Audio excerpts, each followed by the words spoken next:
Hello प्यारे बच्चों, अगर आप भी मैट्रिक परीक्षा 2026 में एग्जाम देने वाले हो तो ये क्लास आपके लिए बहुत ज़्यादा इम्पोर्टेंट है, क्योंकि आज के क्लास में हम लेके आए हैं आपके लिए क्लास 10th साइंस का मोस्ट वीवीआई ऑब्जेक्टिव क्वेश्चन जो आपके एग्जाम में डायरेक्ट यहाँ से लड़ेगा। ओके बच्चों, तो आप लोग इस क्लास को अंत तक देखिएगा।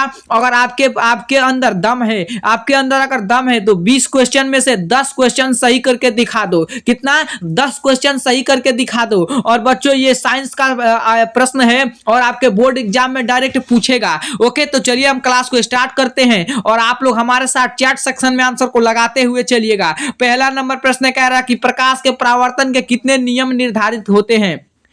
प्रश्न पूछा जा रहा है कि प्रकाश के परावर्तन के कितने नियम निर्धारित होते हैं। तो दो निर्धारित होते हैं, एक होता है आपतन कोण और दूसरा होता है परावर्तन कोण। Correct answer option number A right answer आपका हो जाएगा।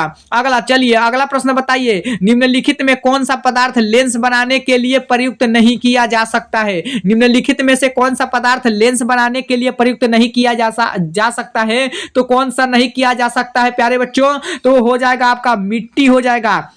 Correct answer option number D हो जाएगा। अगला बताइए, अगला बता दीजिए कि अगला प्रश्न पूछ रहा है कि किसी बिंब का अवतल दर्पण द्वारा बना प्रतिबिंब आभासी सीधा तथा बिंब से बड़ा पाया गया वस्तु की स्थिति कहाँ होनी चाहिए। यह प्रश्न पूछा जा रहा है। सेम ऐसा ही प्रश्न आपके बोर्ड एग्जाम में पूछा जाता है। तो करेक्ट आंसर आपका क्या हो जाएगा? दक्षिण ध्रुव के तथा मुख्य फोकस के बीच बनेगा। करेक्ट आंसर आपका ऑप्शन नंबर डी हो जाएगा। अगला बताइए, श्वसन किस प्रकार की रासायनिक अभिक्रिया है। श्वसन किस प्रकार की रासायनिक अभिक्रिया है? संयोजन अभिक्रिया, अपचयन अभिक्रिया, उष्माक्षेपी या उष्माशोषी। तो किस प्रकार की अभिक्रिया है प्यारे साथियों? तो है जगह उष्माक्षेपी अभिक्रिया है। Correct answer option number C हो जाएगा।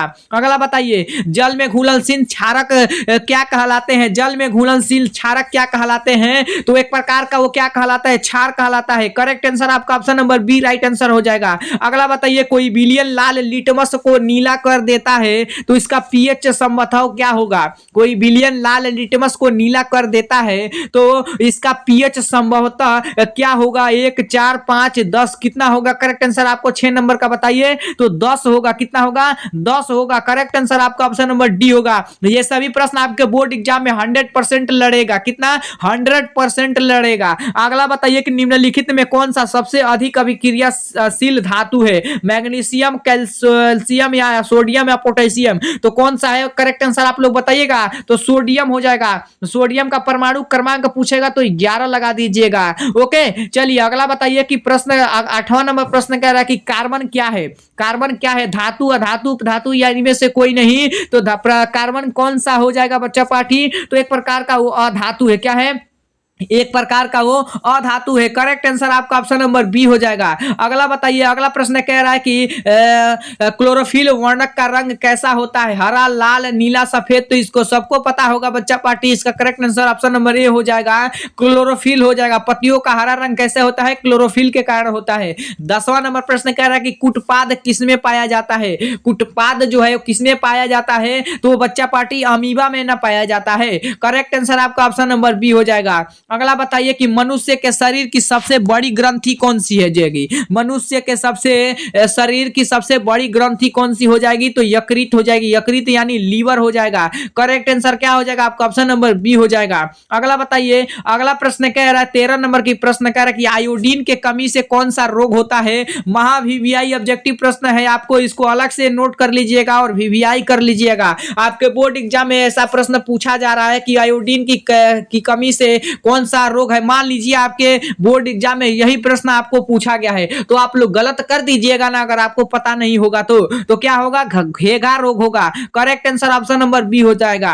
अगला बताइए, अगला प्रश्न कह रहा है कि दो तंत्रिका कोशिकाओं के मध्य खाली स्थान को क्या कहते हैं। दो तंत्रिकाओं कोशिका के मध्य खाली स्थान को क्या कहते हैं प्यारे बच्चों? तो क्या कहते हैं? जल्दी से कमेंट कर दीजिए। तो 13 नंबर का करेक्ट आंसर क्या हो जाएगा? सिंपेस कहते हैं। करेक्ट क्या हो जाएगा आपका? Option number B right answer हो जाएगा। अगला 14वां नंबर प्रश्न कह रहा है कि मानव हृदय में कितने कोष्ठ होते हैं, तो 4 कोष्ठ होते हैं। Correct answer option number D हो जाएगा।